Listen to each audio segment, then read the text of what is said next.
Ayan mga sis, share ko lang sa inyo yung journey ko sa paggamit nitong Botox Keratin na ito.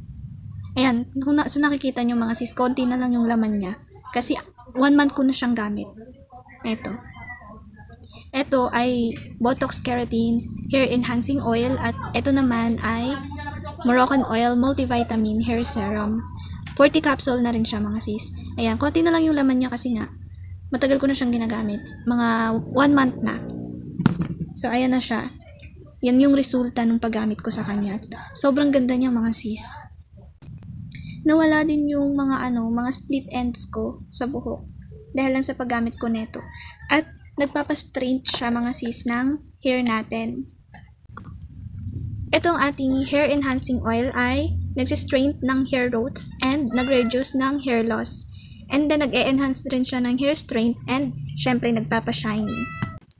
At ang ating Moroccan Oil Multivitamin Hair Serum naman ay merong macadamia oil, jojoba oil, at merong vitamins A, C, E, and B5. Ayan mga sis. Kaya perfect combo talaga siya para sa hair natin. Kaya kung gusto mo rin maging shiny and smooth and manageable ang hair mo, ayan, nasa yellow basket lang natin mga sis. Click nyo na lang yung ating yellow basket.